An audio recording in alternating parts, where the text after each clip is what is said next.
Well, the best part about it is that Winston says, "Oh, we got to be out by 12." Got a heart out, but the heart in is the problem. Yeah, When's he show up? No. It's always my fault. I know. Now we got to wait for Winston. But before we do, you know what I was telling you is because I know you're a big coffee guy. Yeah. But I keep forgetting to tell you about this. And I shouldn't, because if you watch Magic Mind, so Magic Mind, I know for sure it's like a clean energy. And I actually told a patron about this recently, and he says he's been doing it. He just had a newborn. So you need the energy. It's perfect. Yeah, and it tastes like orange juice. It has it's got everything you need. Got the adaptogens, it's got everything. It's like, watch this. Efficient. I love that taste. So now you're ready for the world. Ready for the world, and you just feel good, and it doesn't give you those jitters. Yeah, jitters. So, and you're being into these. I love nootropics. I think like the way to connect brain cells to have energy instead of just relying on caffeine is a lot healthier. Yep. And the adaptogens that I know we love discussing. But I think it's really important to have people have energy from different sources, and the world's a lot, so it's good to be ready to handle it. Well, I'm glad people have been listening to them and checking it out because they give us a great deal too. You can do either 20% off or you can get 48% off for the first deal too. And healthy stuff doesn't always taste good, so it's good to hear that you want to have it and then dive in. Yeah, you can get 48% off your first subscription. You got to go to magicmind.com/Big Thing, and that's actually a Big Thing. That's in the description. You can see it. It's magicmind.com/Big Thing, and you can get it. And people dig it, so you will. Yeah, love I'm it. excited to check it out, man. I'll give you some before. You know, I like my energy. Oh, is Winston here? I hope so. I hope so too. We'll see. How's it going, everybody? Welcome back to Capes and Cowls. It is the Big Thing. It is the Friday episode here, man. And we got some stuff to talk about. The new Miles Morales short came out. We do a little mini review of it here today. The Batman we already know it got pushed to 2026, but they're going to start filming. Apparently casting isn't even going to be close to announced just yet. There's some other things, man. X-Men 97, there's stuff going on over there. And people love, you know what's so funny about this, the X-Men thing is I see all these people going, how is X-Men so good? I'm like, oh man, there's a new episode. And all 3 episodes are the ones that we've seen already. So I'm like, yeah, we've been telling you guys it's good. Nobody's listening. Florence Pugh, she let us know, no, that movie Thunderbolts is actually real. And here's a video to prove it. Kristen Stewart says she'd never do a Marvel movie unless A. We'll talk about what that A is. Apple Podcasts, Spotify, anywhere podcasts are found. If you're brand new to the channel, subscribe to the channel. That helps us out. We are at 135,000. Trying to get to 200 by the end of the year, but we need your help. You just got to click that button. We do reviews, out of the theater reactions, spoiler reviews, all of that and more. But you hit that button. All right, let's get to it. It's me, it's Winston, it's Coy. Here we go.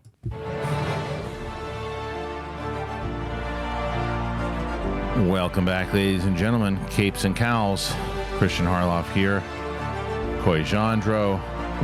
Winston A. Marshall. What happened? I scheduled my damn X-Men review for 9 a.m. this morning just to see that I put the 29th instead of the 28th. So it'll be out now. Oh, I guess. You missed it. Yeah, that happens sometimes. Because they always give you a little bit of leeway time. Then you got to change that up. Been there. Let's just start with that. Winston got us. So let's get to X-Men. X-Men 97. People are loving this show. And as I said in the intro, I've seen this particular tweet, if I'm not exaggerating, at least 10 times. How is this show so good? It's so good. And I'm like, oh man, I like last night I'm like, all right, I got to catch up on some stuff and I got to catch up on X-Men. I guess they start dropping new episodes. And we wait another week. I'm like, wait a minute. Yeah. You know, watch our channel. We told you this show's great. It is the first worldliest of problems, but I'm definitely hurting from 2 weeks of X-Men withdrawal because we all saw it. So it's I we have see to what's wait. happening. It's literally the first worldliest of problems, but I cannot wait to catch up to where we get to watch it alongside folks so we can feel with them. Yes. I feel you. I think the only difference is that when we were doing these reviews for like the Inner Geekdom show and SCN and all that, I would essentially have to watch it twice. I would watch it once to watch it and then have to watch it again to like really dive in. So I don't hate revisiting not at all. the Fire Made Flesh, because like one thing I didn't catch initially was there was an anime like magic girl transformation for the Goblin Queen. So if you're not familiar with that, think Sailor Moon when she goes, Moon Prism Power, and then she starts turning rainbow colors and her gloves manifest and her tiara manifests. The Goblin Queen did the same thing where all of a sudden she's like, and then like her psionic powers made her cape and her hair blew. Like it was hilarious and amazing, and it's very clear that this team is being true to the X-Men side of stuff, but throwing in fun little pop culture references. Did you catch the Wolverine meme? Like Wolverine in the foreground and Jean and Scott in the background is like that, and they put it in the show. Like they're definitely like it's a love letter to pop culture through the internet, which I really love.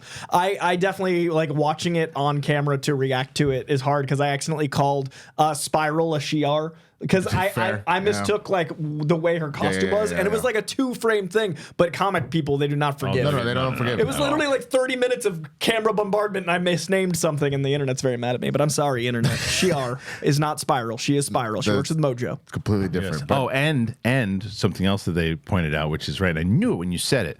The Mr. and Mrs. Smith is not a Hitchcock. That was just me being wrong. Yes, like that was just an internet. I was just wrong. You won't hear me say that a lot. It's a movie called Mr. and Smith. It has nothing to do with the original Hitchcock. Nothing to do. And what's funny is when I saw those comments, I went and looked up both, and I was like, I don't even know where I got this from, but I was so sure because of the title. You probably just heard the title. But I think I was so sure. I was so sure that it wasn't. But you said. But you're like, no, it is. No, I'll totally own it. I wish I'd gotten into like being a lawyer because I could use these powers for so much profit, but evil. Because I'm sure of stuff. Except you just proved how many of your cases would get overturned. But later, after I got paid. Look, man. All the thing I was just gonna say, I was thinking about the magical transformation. I think 97, at least somewhere directly around that time, is when we got the first dubbing of Sailor Moon, and it kind of took off. Oh, so I think it's like an even further hat tip to just like, oh, that's the times. I like that. So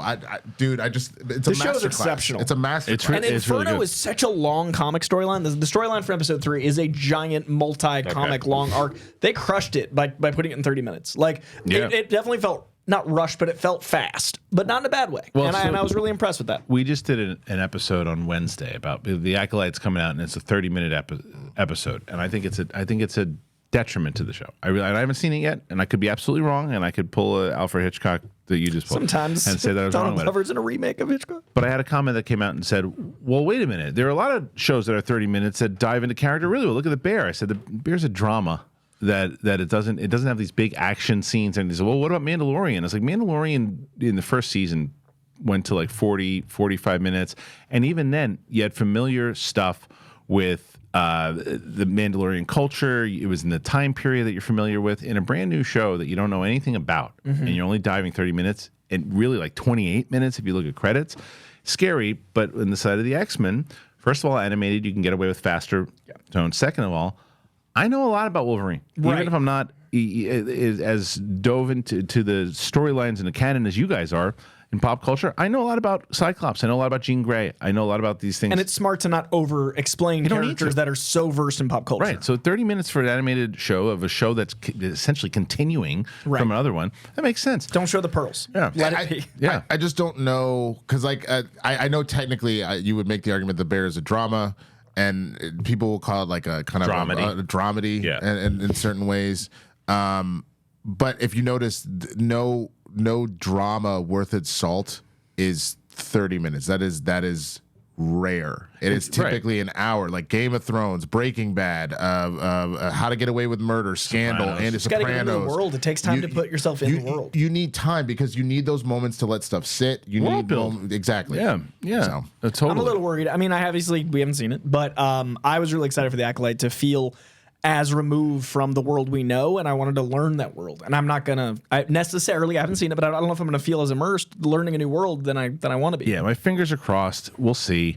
But anyway, the X-Men in general, when that last night when I was going through it, I'm like, okay, let me catch up. It also proved to me that like I said to you, it's like when we saw the screening, I'm like, I'm excited for this show because I care about the story. Yeah. Like I care about the story now because it's not just like throwaway episodes. Like you got to continue what was going down with Jean Grey and all these things too.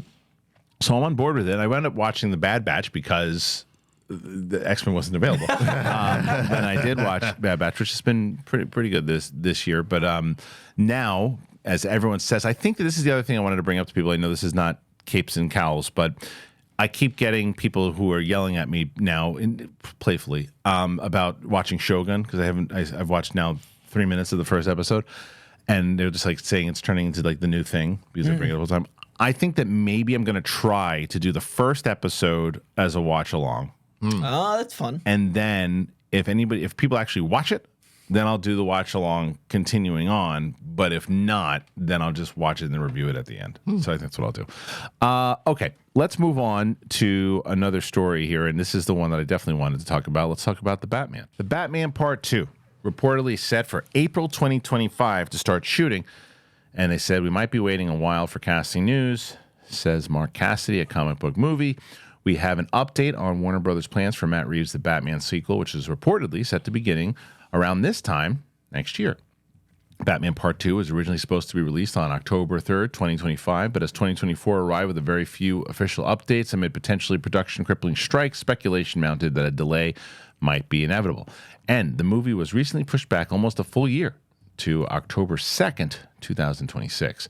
And now we could have an idea of when the cameras are going to start rolling. According to, you heard of him, Jeff Snyder, in the latest edition of his newsletter, The Batman Part 2 is currently set to begin shooting in April of next year. This gives Warner Brothers and Matt Reeves plenty of time to get the script in order, to assemble new cast members, but we probably shouldn't expect any official announcements regarding new actors, characters being added to the mix until this fall.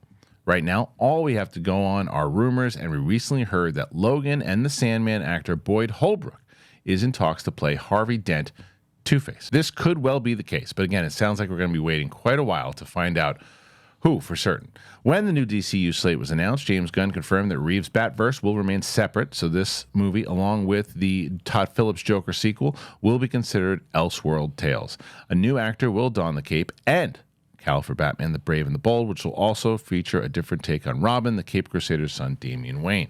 Let's just jump into this now. Logan star Boyd Holbrook rumored to be in talks to play Two-Face in The Batman Part 2.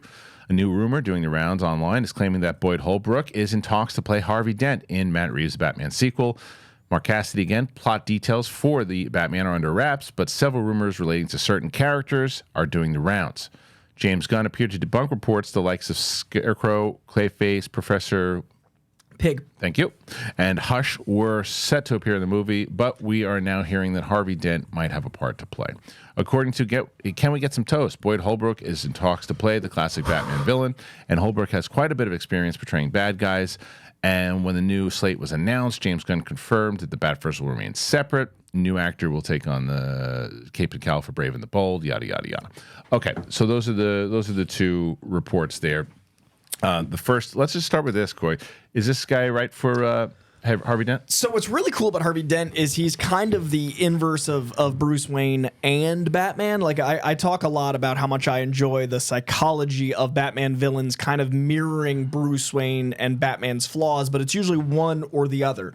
Joker represents the chaos to Batman's order, and Catwoman represents like his nighttime proclivities. Like there's certain elements to each character that are beautiful relationships to his psychosis. I love that Two-Face is literally both. He represents the White Knight element. He represents how he can spend his money more correctly. He's a fully formed like person about town. Like you've got there's a face to him, literally. But what he does is he uses his political leverage to actually solve problems in the light, whereas Batman solves problems in the dark. And I think it'd be really clever to cast someone that we see as this pretty boy that we've seen play villains. Like, I think he's a really good choice for both sides of Two-Face.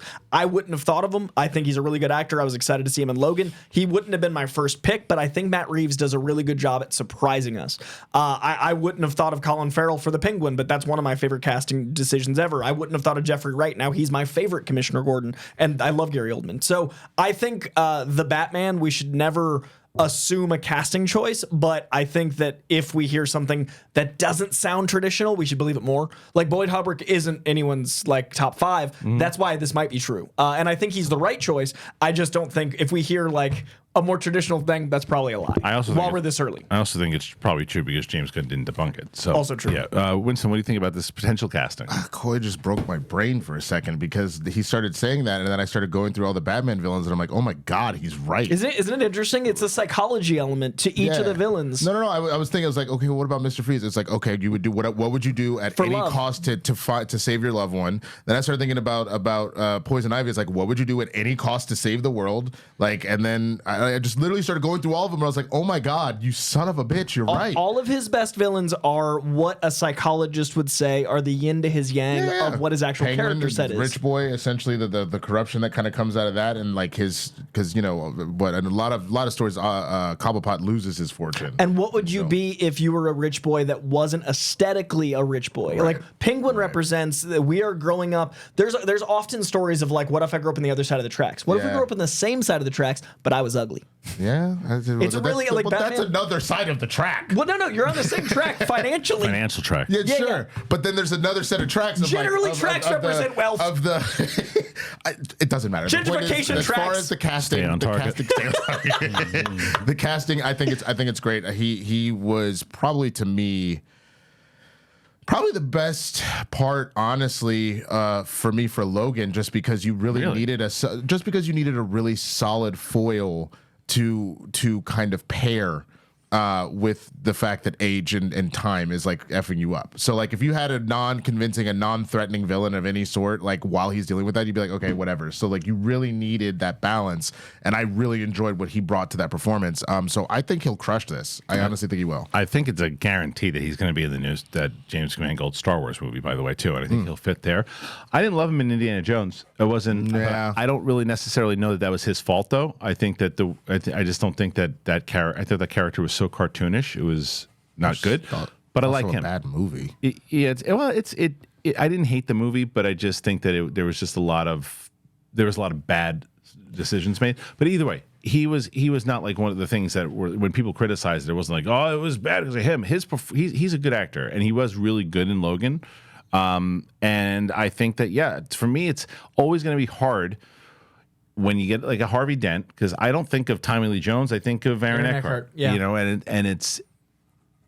And this is a big character. And when you say this, so many different actors have played the Joker. So many different actors, and how many have played Two-Face? I mean, not Harvey Dent. I know that Billy Dee Williams, and he was supposed to be in the third one, Two-Face, which would have been fascinating. But that character's only been played in live action like three times. Three times? The Batman 66.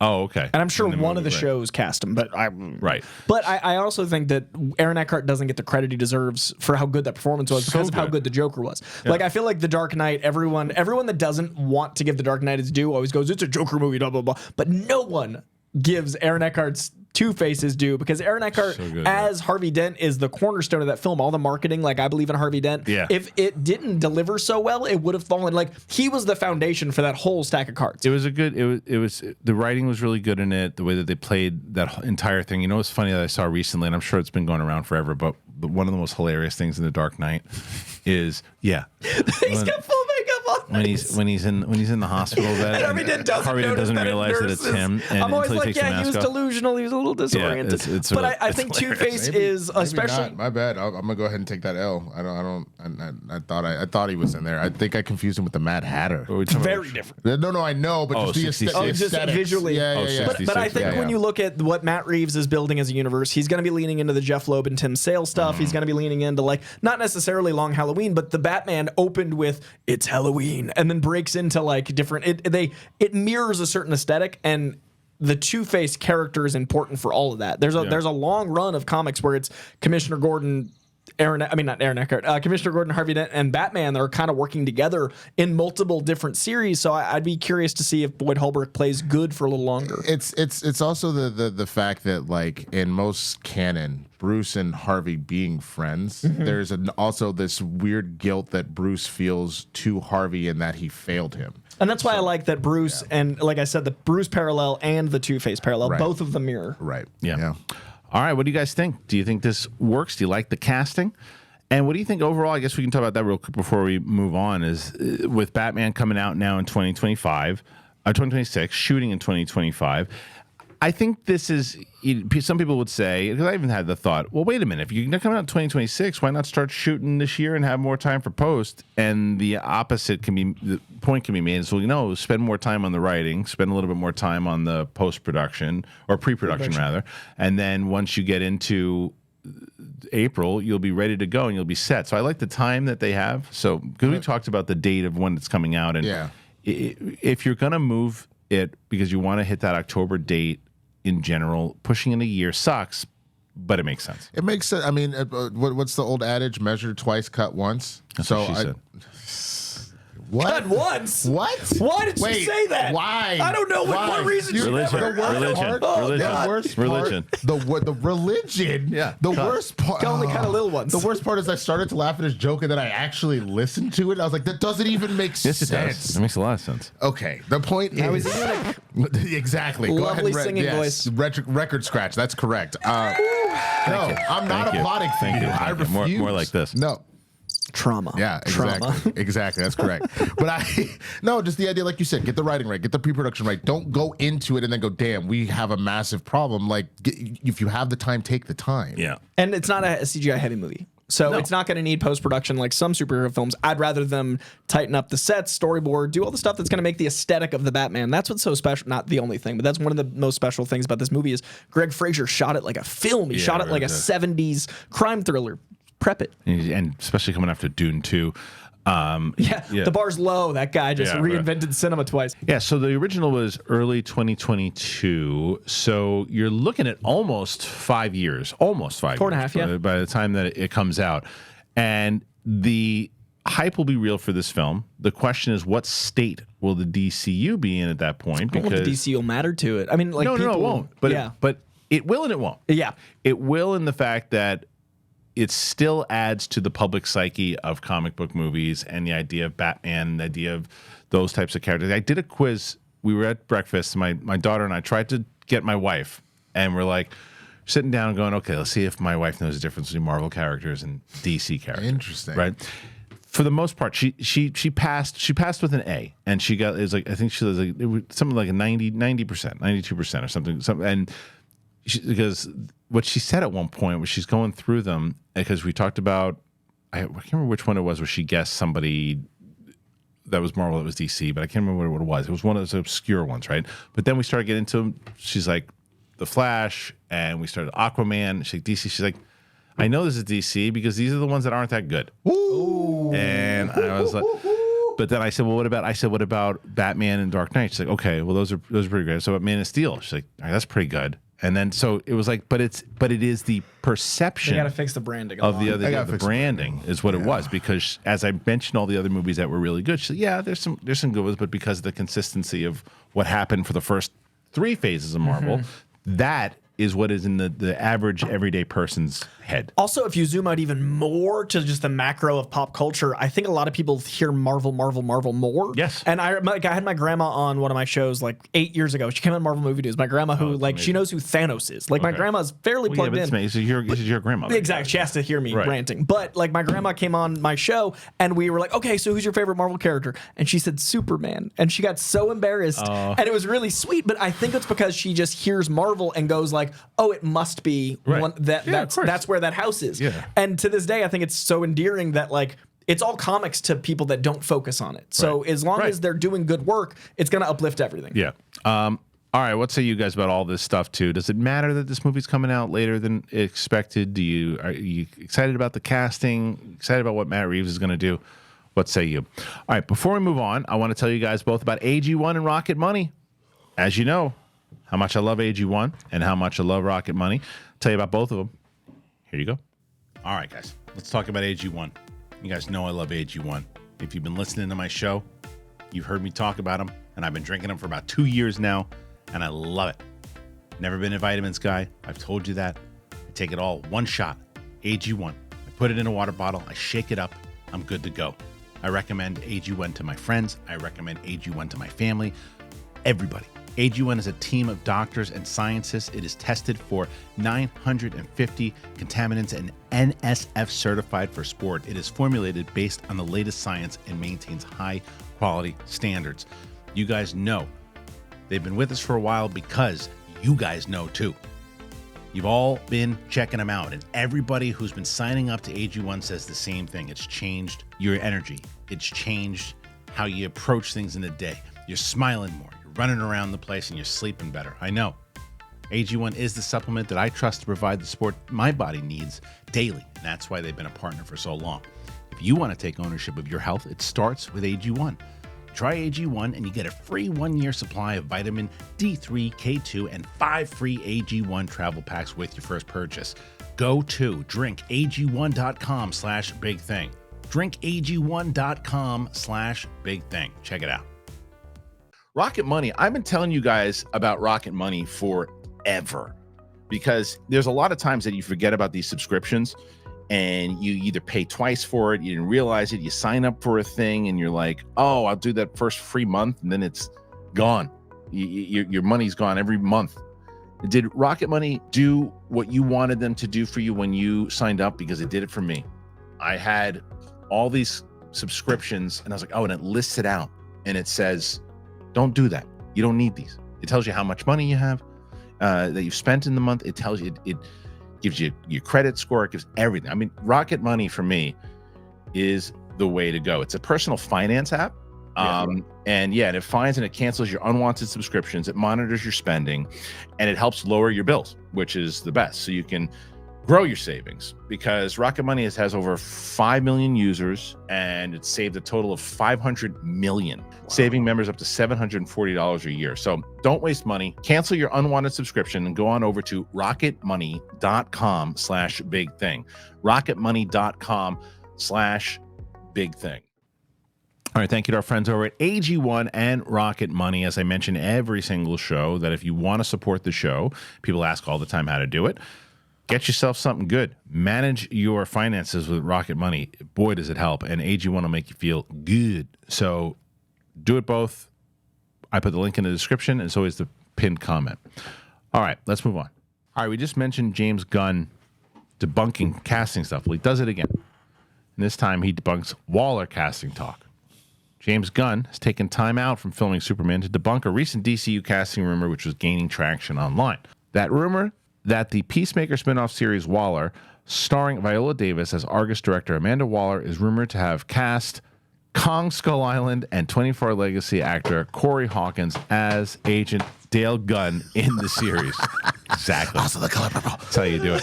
Also, straight out of Compton. Yep. That's like Yeah, I didn't even mention such a star-making performance. I know, they didn't even mention it in there. Gunn shot down the talk, saying in a social media post on Threads that the Waller series is way too far in development to have any casting. Scripts aren't finished, haven't starting the casting process, so no. The Hawkins rumor reportedly originated from a piece on themedium.com, a piece no longer there anymore. It follows several false casting reports regarding the DCU and especially Superman. What the Waller spinoff will involve beyond Davis Amanda Waller still isn't clear. The character has been portrayed thus far as a ruthless government official who runs the Suicide Squad. The series will hail from Crystal Henry and Jeremy Carver. Filming on the second season of Peacemaker begins in May. Oh, wow. Yeah, so Watchmen's- of Watchmen and Doom Patrol fame. That's Okay. that's actually I have It's a good cast. utmost as far as the showrunners. That I have the utmost confidence in this show now, just knowing that they're the two behind it. Yeah. I still don't necessarily know the need for it yet.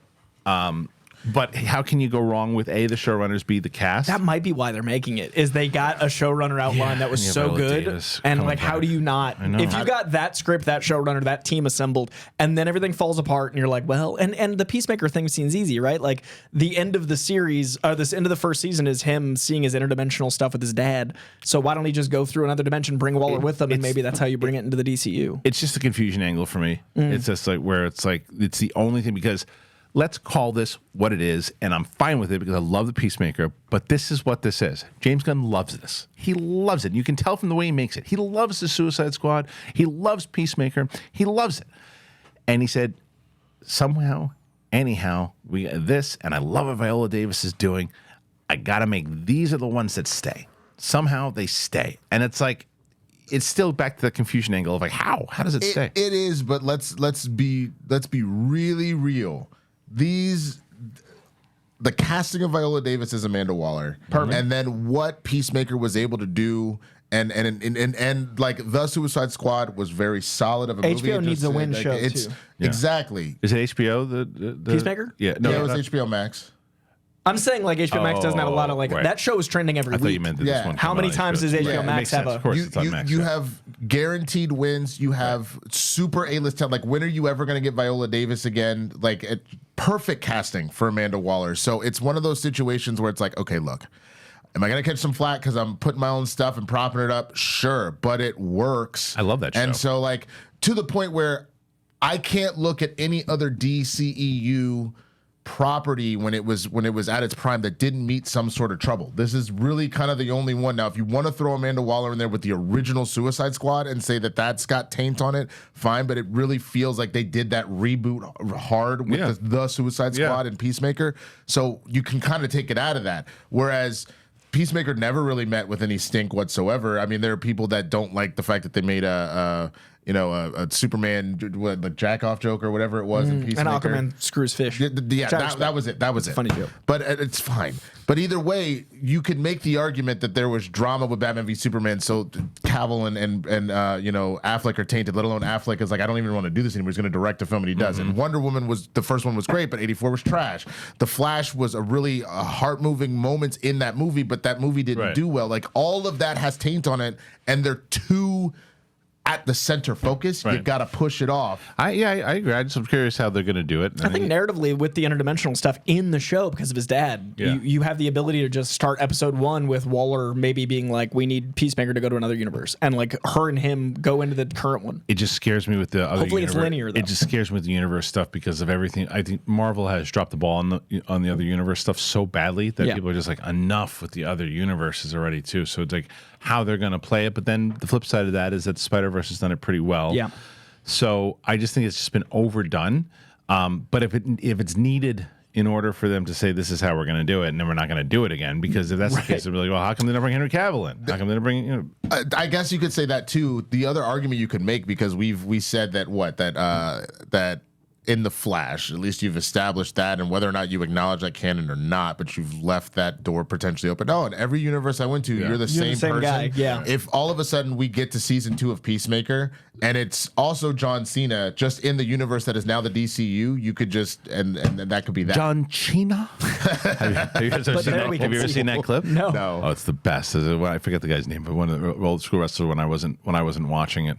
But it's a clip that keeps popping up, and he is notorious for getting people to break. Okay. And so he goes, I tell you what, John Cena. And Cena like turns to the side. It's actually funny. Here, I'll play the clip for everybody. Here we go. You know what? You have a big mouth, John Cena, and there's nothing I would like more for Christmas than a chance to shot it. There's nothing. He's doing his best. He's trying. Wait, have you seen on TikTok and Instagram? There's this dude that's he goes and gets like his Latin homies to try and pronounce names. So like he'll be like, okay, how do you say this superhero? To have a picture of Batman, he'd be like, oh yes, he's about the mom, and then like they'll flash to a picture of like a bad man or something like that. It's like, how do you say this one? It's Wonder Woman. It'd be like, it's Wonder Woman. Right? Yeah. Yes. And so he caught Cena off, but Cena, by the way, had such a great performance in that one. That's really won me over more with Cena. So I'm excited to see that show back. But I ask you guys the other thing when it comes to casting, right? This is why James Gunn, I go back and forth with it. He's shooting this Superman. He's going to have to basically run this entire Peacemaker show. He's going to overlooking he's overlooking everything. And yet he's still tweeting. And I'm like, dude, take a break. But on the flip side, you see that they deleted that report. The more people that get paid to lie lose their jobs, the better. Right. Like, misinformation is cancer. Take out the cancer. And if he has time between setups, I know. How long does it take to tweet? You look at your top 10 and you just get rid of get people fired in seconds, please. I'm sure you're a very organized person, Kristian. No, I'm not. I would just, I'd make an argument. He probably is like, all right, Half an hour tweet 8 time. to 11, right? Superman. Okay, 11 to noon, I got a meeting with whatever. Right. Oh, noon to 1. Wise, yeah, noon sure. to 1 while I'm working my lunch. I'm going to tweet back at people. Like, but he makes it part of his work schedule. Yeah. Sure. I understand that. And I think that it is important when you look at it because people will, because the way that this cycle works, and people don't understand this, is that someone can go, you know what we'll do? Let's say that he's been up for a couple things. Let's put Corey in there and say that he's up for this role. No one's going to comment on it. We'll get clicks on it. People cover it, and then in a month, 2 months from now, or 6 months or a year from now, when they actually cast this thing, No one's going to remember. People aren't going to come and we've back already and made tell our us. money. Right. So by James Gunn coming in and going, well, wait a minute.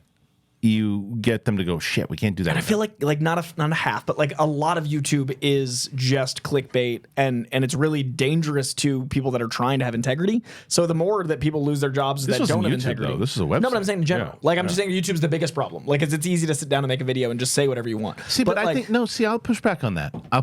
Because I think there's a difference there with a website and a YouTube video, because this is the thing that everybody. I mean, it's even since the Collider days, it's like if we're gonna do on this show, it is all about responsibly titling stuff to where you're talking about, because we can say, let's say it's like we have a conversation that organically comes up is and I say Mr. and Mrs. Smith is a Hitchcock. right, but it was Jensen Ackles going to play Batman, right? And we say in the title, we put a picture of him as Batman, and we say, would he make a good Batman in the title? And you question mark it.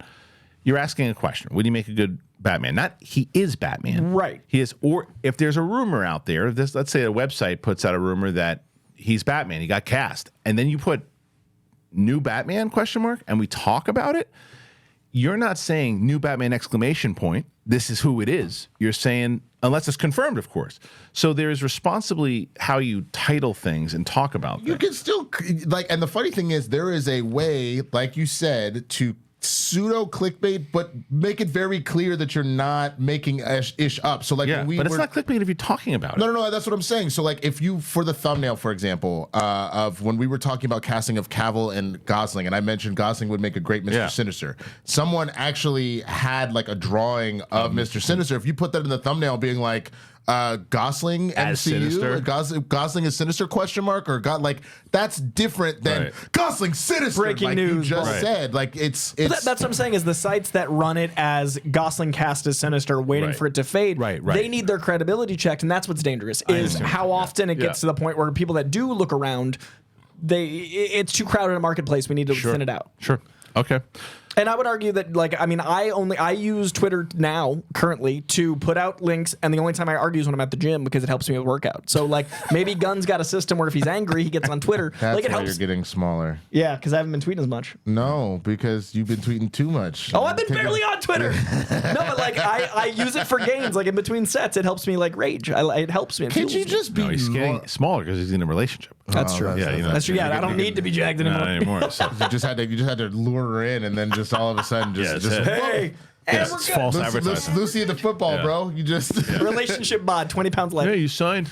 you signed the deal. You signed the deal.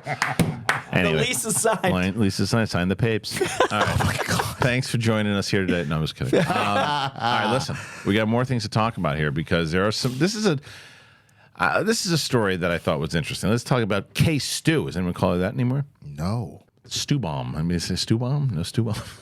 That's our headline. Stew bomb? Stew bomb. Stew bomb? People still call her stew bomb.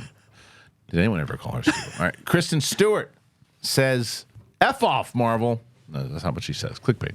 She'll never star in a Marvel movie except under one condition.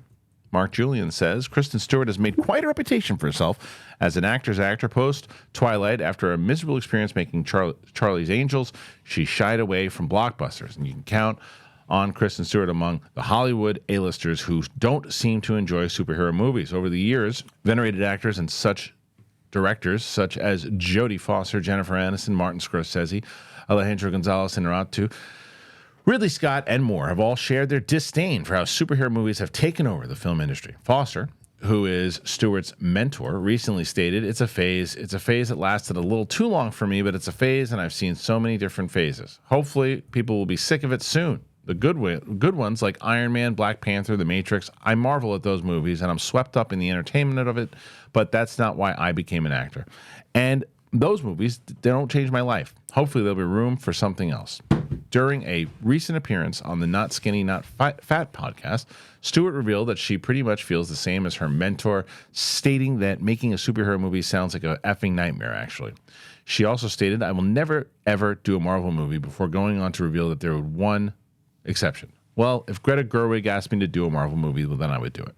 As for a reason, previously Stewart revealed that she didn't like her time making Charlie's Angels, adding that I like big movies because I like people to watch them when I'm in them. The system would have to change. What ends up happening is this algorithmic, weird experience where you can't feel personal at all about it. Since 2019, Stewart has made smaller films, including Spencer and Love Lies Bleeding. And then down below, so Foster said that. Okay. Yeah. Well, and then she followed up in her response. Yeah, she followed up saying, unless Greta, but Foster saying, Iron Man, Black Panther, Matrix. I'll give you Iron Man, Black Panther. The Matrix, it's not a comic book superhero movie. I guess you want to just throw it in there. It's a stretch. Adventure. But the other thing that I'm going to say, just because it didn't change your life. You know why she threw Iron Man in there? Huh? You know why she threw Iron Man? No, why? She's like tight, super good friends with Robert Downey Jr. Okay, so there's Super that. good friends with- But for her to say something that it doesn't, did she specifically, it doesn't change my life or doesn't change people's lives? I think she said her life. Okay. If that's the case, then fine. Then whatever. But I think the thing that pisses me off, and it's the same vein of when Scorsese was like, "This isn't cinema. This isn't film." Again, kind of how dare you, in the sense that when you mention those three films, three of the biggest that have ever done it in their respective genre, like everything that you looked at in that Iron Man trilogy, and they didn't. I wish they'd gone more into like the alcoholism of it, and like because that was a They big only covered story it in with the Tony. second- the They second covered one, a little yeah. bit in the second, but then like Black Panther and everything, the idea of family, brother, the black struggle in diaspora. I can get further into that, but we're not going to talk about that. The Matrix, and everybody was talking about the philosophy, how it's tied to the Bible in one way, but then you're also talking about, are we the actual plague on the earth? Like, to sit there and just say, well, because they have really fancy action set pieces, then it doesn't change life. That pisses me off to no end, because just because you have a really artsy film on one hand, yeah, that's just as good of art and can change lives as something like this. So the fact that she said it's my life, I'll back off. But like, I'm getting real tired of poo-pooing. The elitist Yes, attitude, yeah. because like there are westerns. Westerns was considered Sure. that fat. Like we talked about this, how westerns feel very similar to superhero films. Horror movies. They all can have Get Out. Yeah. Get Out is a horror film, but you're gonna say, oh, because there's a slasher and they're trying to take. But again, the mentality, black people's place in society. Oh my God, Yeah. I'm so. I'm gonna take my emotion out of it because I love superhero stuff. But I will say, even just from a business standpoint, I do think it's short-sighted. I generally like Martin Scorsese movies, but he's the one that I take it personally only because I like and respect him. So someone saying something ignorant when they're smart hurts me more. If you're dumb, you're dumb. But when he comes out at a certain genre, it's not only short-sighted because everyone came at him for gangster films, but also because show business is both. And without the movies that are keeping movie theaters open, you don't get to make the movies to scale that are the ones you like. So the business side of it, the exhibition industry would not be able to exist today without these billion-dollar films.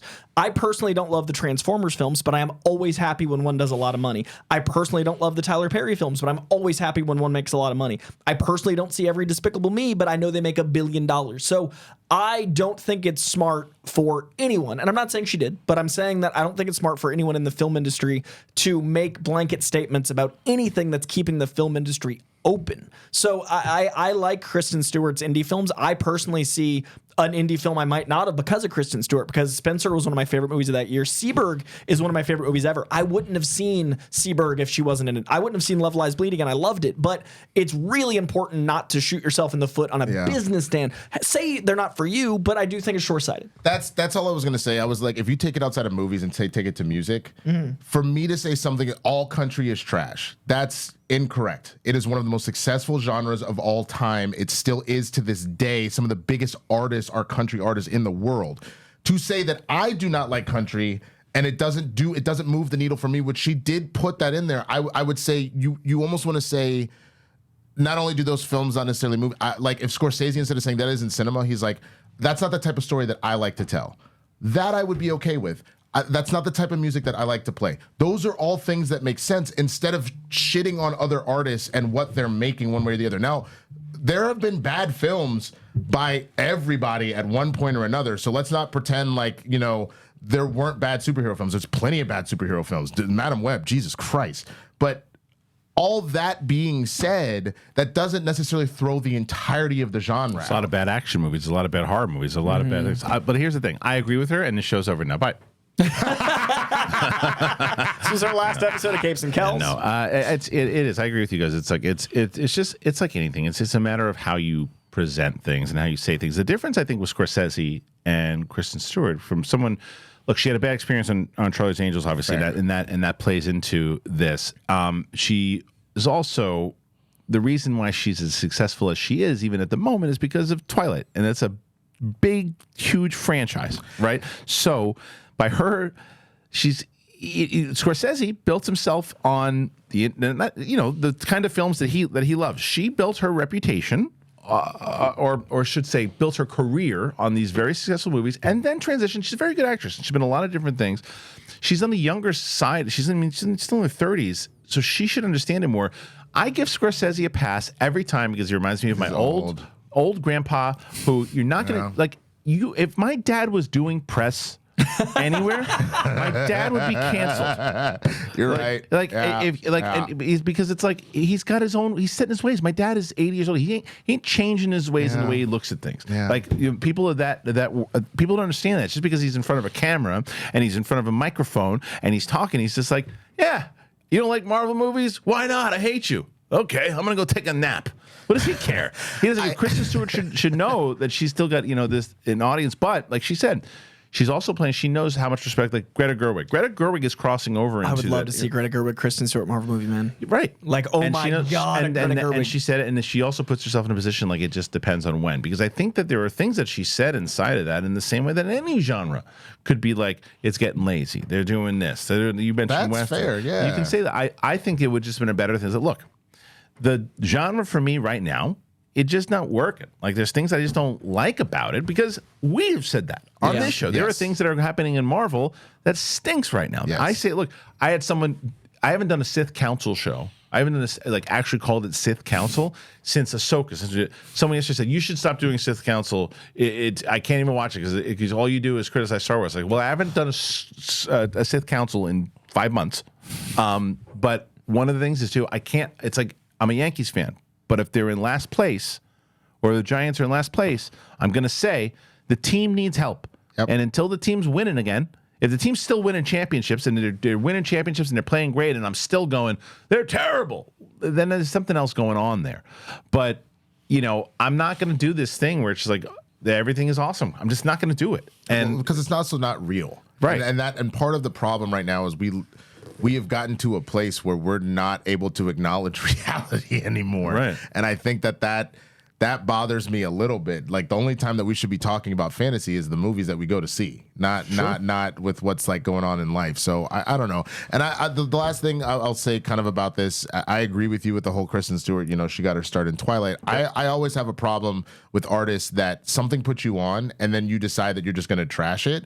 If it's one thing again to say, you know what, that was a different phase of my career. That's a different phase of my life. I don't really like to visit that anymore. That's one thing. But to be like, oh, it's terrible. It mainly happens with, like leading men heartthrobs that were in Jacob Elordi got trashed because he was talking trash about the Never Been Kissed or whatever those movies were, sure. the Kissing Booth, whatever those movies were, right? They're not good movies, but like ladies loved them. Teenage girls loved them and made him a star because of it. They got him Euphoria. They got him everything that goes after that, right? So to just go, those were trash, I hated them. In the same way, if you said that about Twilight, if you go, I had a bad experience shooting those, that's one thing. But to say, those are terrible. I guess I'm guilty of that. I think Collider Live was terrible. I think Jedi Council is terrible. But but I also acknowledge that people love them, right?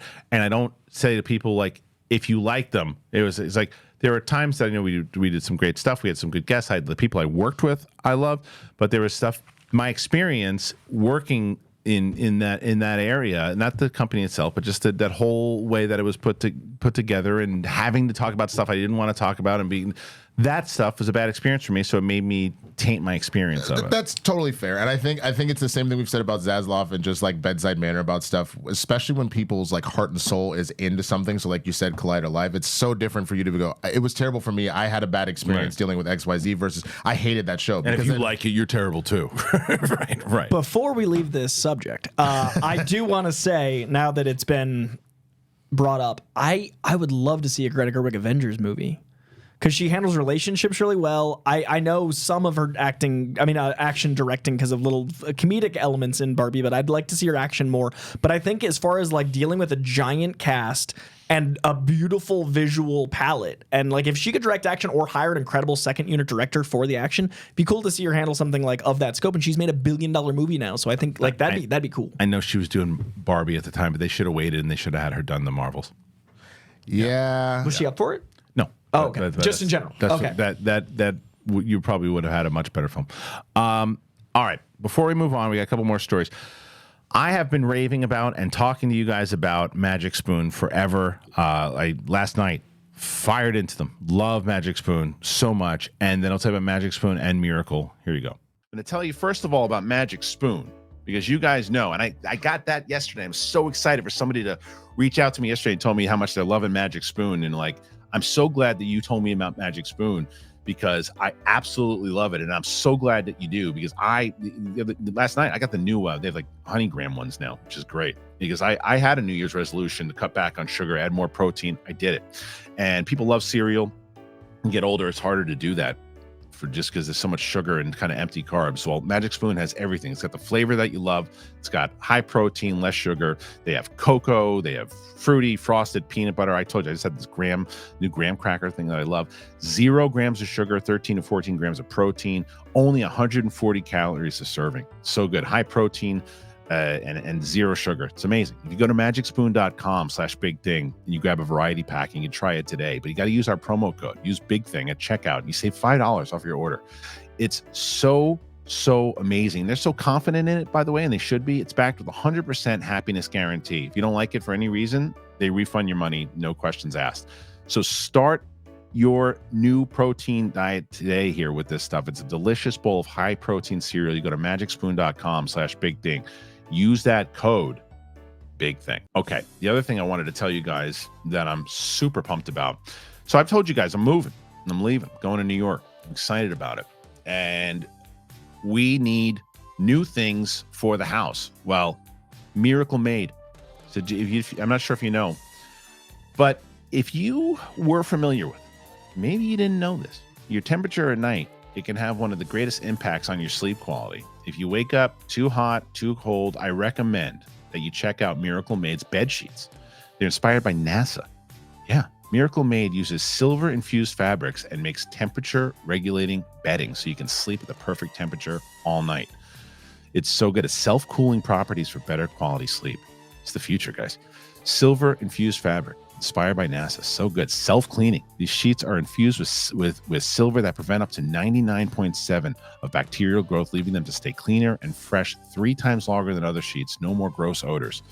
It's designed for your skin. Stop sleeping on bacteria. Bacteria can clog your pores, causing breakouts and acne. Sleep clean with Miracle. Go trymiracle.com/bigthing and you try one of those sheets today, whether you're buying them for yourself or as a gift for a loved one. If you order them today, you can save over 40%. And if you use that code Big Thing at checkout, you're going to get 3 free towels and save an extra 20%.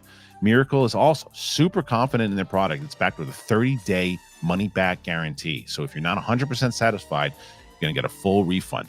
Upgrade your sleep with Miracle Made. Go to trymiracle.com/bigthing and use that code Big Thing to claim your 3-piece towel set and save over 40% off. Thank you to Miracle Made for sponsoring this episode. All right, thank you to our friends over at Magic Spoon and Miracle. Yeah, I gotta speak up, bro. I finally tried Magic Spoon. It is fantastic. It's so good. It is fantastic. I am I'm been working out again, and I've been eating better, and so I'm it's like a great time. It's the best snack ever. I'm like down like about 9-ish pounds right now, and it It is fantastic. What flavors are you using? So far, I have only tried the fruity one because I don't have enough space to open multiple boxes in our cabinet. Well, before you leave, I'll give you another one. I have another one. Oh, nice. Yeah. Yeah, I have the graham cracker ones. Okay. I actually have one I can give you as well too. Yeah. Yeah. Then I can authentically. Yeah, I like when I can actually say the you thing. can talk about it. Yeah, well, Winston, It's it's fantastic. It's so good. And then the other thing, you should try these miracle sheets that are inspired by NASA. I mean, it's incredible. So I'm telling you, I'm getting you guys good stuff. I'm getting you good stuff. Listen to Winston.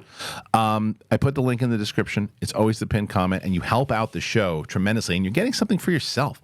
So when you do it, realize you're helping us and you're helping you. Okay, let's talk about this Spider-Verse thing. All right, they released this brand new. Sony did. They released this. They did something right. They released something for free on their YouTube channel, and we just watched it today. So it's kind of like a mini review. What'd you guys think? I thought it was really well done. Yeah. I think that the main theme behind it is the idea of just the pressure of life and how it can really mess with you and how it can drive you into a little bit of a depression and it can make you anxious. I think especially it feels like that's much higher for teenagers right now. And so I think that that's a big thing for them, but I think it's a great reminder for all of us. And that's really what it was. And that's when you start having the nightmares, you start having the fever dreams, and the way that you can power through it and get over it is you talk to somebody. Right. And that was ultimately the final little moment is him, Miles coming back and realizing he just needed to talk to his dad. And obviously he can't tell him he's Spider-Man, but right. He can be like, I've got girls, I've got school. Like, I just feel like I'm being overwhelmed. I thought that was a beautiful way to address that. And it reminded me of, like, without being as heavy-handed as the G.I. Joe PSAs, it reminded me of a situation of taking a medium that you really like and allowing that to be an avenue to discuss more serious things. And I think it's really important for people to feel like it's an approachable thing. I think mental health was like stigmatized forever, and now it's finally getting to the point where we can make it a little short like this. And I agree that at the time those PSAs might not have felt as heavy-handed, or they might have. But now it's nice to have something that feels like a narrative that just has that as the subtext. It is very clearly the text, but it doesn't feel like it has to be. And Spider-Man is a perfect character for that because he's young, he's got a lot going on. The whole thing about Spider-Man is he's more interesting when he's like the underdog that has the world on his shoulders. And Winston and I were talking about how with Spider-Sense you'd feel paranoid and you'd feel like the world was coming at you on top of the world coming at you. And so I think it's a great character to deal with anxiety. And Spider-Man with his family is so important. This Spider-Man, Miles as Spider-Man. Miles Spider-Man, his family is so intrinsic to what makes the character special. And I really think that the conversation with his dad is something that can help other kids feel more connected to their family. And I think that's going to be a big part of Beyond the Spider-Verse, where what is Miles without his dad? What is, the loss of Uncle Ben led to Spider-Man, and Aunt May helped be a support network. The loss of Uncle Aaron helped Miles in our universe, but what's it like when Uncle Aaron becomes a father figure? So it's what the people in your life bring out of you and what it's like to open up to them. And I think more people need to be able to talk to people. I think the internet would be a lot less dangerous place, and I think that the pop culture world and the real world would be a lot less dangerous place if people just talk to each other a little more. In real life especially. Well, I like that they are especially covering it from the age range that he's in too, because the stuff that you're going through at that age and all the different and how big it feels. Yeah, exactly. He ain't even got to pay bills yet. He don't even know. But when you're that age, I remember feeling bigger about homework than I do about bills now, and that's saying something. Because on the scale of things, we can have the macro zoom out lens. But when you're like 16 and you got 3 hours of homework, that feels worse. Your stomach. That overwhelm, or a girl didn't talk to you, or like you made a mistake in public. Raging, bro. Yeah, everything feels like an 11, whereas now everything feels like a 10.5. Right. No, it's true. It's true. That's what she said. There it is. A relevant one. That one was okay. That wasn't bad. Redemption. You can. That was real. That was a real applause. By the end of this episode, I will have my redemption. I got it. The Michael Scott redemption. Yes. Okay, listen to me. We got some other stuff to talk about here. You should check out that. If you haven't watched that short, you definitely should. It's an important one, and it's really good, and it plays into. I don't know where it fits in the timeline of it all. Has to be before. Right. It'd have to be right before. Probably between movie 1 and 2. Which makes sense. Okay, let's get to this one. Let's talk about the Thunderbolts. It looks like it's an actual real movie, guys. Florence Pugh shares a set video revealing Yelena's new look, logo, and first footage. Mother F's. Black Widow and Hawkeye star Florence Pugh has shared a video from the set of Thunderbolts, and something tells us she might land herself in real trouble with Marvel Studios for this. Oh, really? Josh Wilding says, Dune Part 2, Florence Pugh has taken to Instagram to share the first video from the set of Marvel Studios' Thunderbolts. In this surprising, revealing sneak peek, the actress takes us on tour of the movie set, showing off her new look. Her hair is quite a bit shorter than it was in Hawkeye, and a suit which appears to have some sort of yellow logo on the shoulder. Pugh also reveals Thunderbolt's new logo on the back of director Jake Schreier's chair before cheekily showing off a few frames of footage from the 2025 release as Yelena strikes a familiar pose by pulling a gun out on someone. We're sure that Marvel Studios approved it, but if not, she could be in trouble. A pretty impressive set can also be seen if you weren't excited about this one before. We have a feeling that the set video will leave you a little more intrigued about what's to come when this team finally assembles. Thunderbolts doesn't boast a comic-accurate version of the group, which is typically comprised of supervillains, but with the Sentry in play, it seems like the movie would be a crucial new entry to the multiverse saga. It was recently reported that neither President Thunderbolt Ross nor Tiamut, is that his Tiamut? Mm-hmm. Okay. Two key factors in next year's Captain America Brave New World will factor into Thunderbolts despite previous claims to the contrary.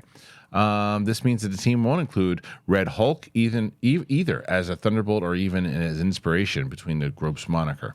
Anyway, instead, the Thunderbolts are supposedly named after Yelena Belova's childhood soccer team. Really? I don't love that. I don't. That doesn't. Why? And Thunderbolts confirms cast members, including. Why do they make these changes now? That's a really weird one too. That's stupid. What? That's such a and that's the kind of joke that feels like what we don't like. And I feel like we're not alone in that. I feel like it's a very sophomoric joke. It takes all the weight out. But why not just? It's based off of Thunderbolt Ross. Yeah. Why aren't you doing? Why wouldn't you? What's weird to me is if he didn't exist in the universe, right? But since he does, then I'll give you that. But he literally is being referred to as he's that, in Captain America. Captain America. Why would you do? Why? I hope that's not true. It's just a sentence. Marvel's in an making article. Weird moves lately. I hope this is a clickbaity article, man. Somewhere it's based on her soccer team.